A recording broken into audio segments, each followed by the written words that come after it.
Well, I think I've now reported on this story 4 times, maybe 5.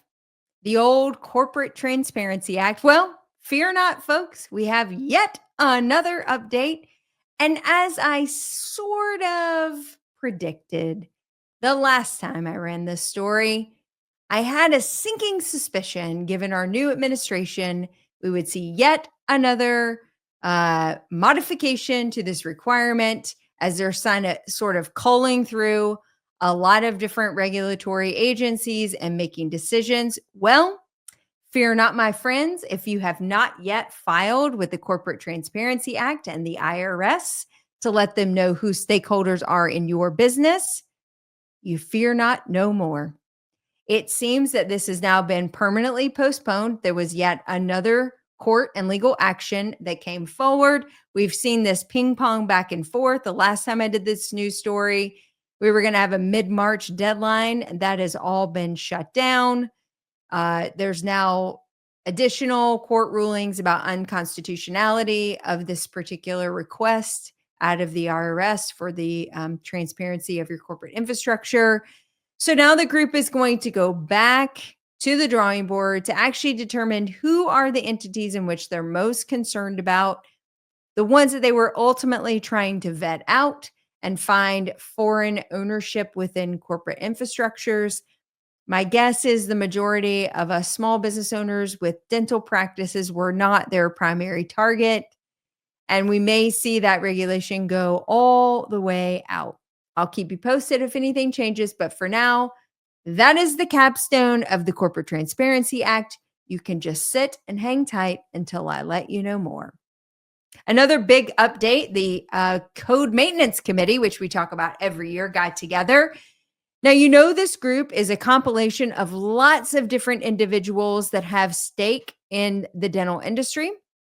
It can be the Dental Hygiene Association, it can be the AGD, the ADA, the Prosthodontist Association, the periodontist, the pediatric dentist, a myriad of individuals. And in fact, you as an individual dentist can put forward codes for revision, change, or addition to the CDT code. So if you've never done that before and you feel really passionate about a modification, I would encourage you to do some more research on the Code Maintenance Committee. They meet once a year. We had our 2025 meeting. The next reconvening of that group will be in 2026. Now, here are a few highlights that you can take notes of for your perusal. Now, remember, none of this will be in effect until 2026, so you can't just go back on Monday morning and start doing the things that we've discussed. Probably one of the largest changes that we saw was related to the preventative resin code, the 2391, and also the 1354, I think, which is the preventative resin code. Originally, that code was designed to help provide an alternative. 1352, excuse me, was the code designed to do the preventative resin on Pitt and Fisher caries. You could go in, but you weren't going through Denton in order to treat. Well, that could be modified if the 2391 code was modified, which actually is a single surface composite in the posterior, which dictates the depth of the destruction of decay into dentin. Well, it would appear at least that they have combined these two codes to say now 2391 in the posterior is acceptable for any type of resin restoration, whether it goes halfway through enamel all the way to the DEJ or through the DEJ and into dentin. That is going to be a singular code. So if you've been doing a lot of preventive resins and charging directly to the patient, you can now move that to a 2391 and bill their insurance company for that, because a lot of times the 1352 code wasn't even covered anyway. So that was one of the bigger updates. Another couple new codes that you're going to see.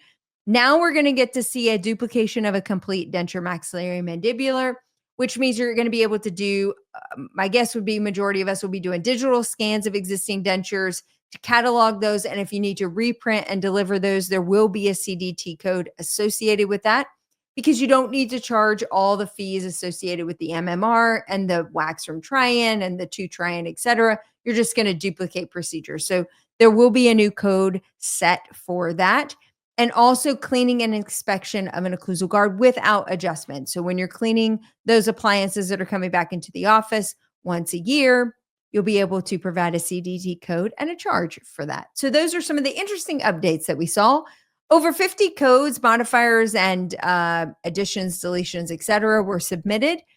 The scope of those that make it through the cut of all the different entities, 45 different organizations, in fact, have some stake in the modification of code maintenance each year. And as they debate and work through these different codes based on whomever they're representing at that meeting, they scope into these different additions. We've seen in the past sleep and some other interesting codes have been added. This year, it looked like appliance therapy was the winner of the day. And with that, that's the news.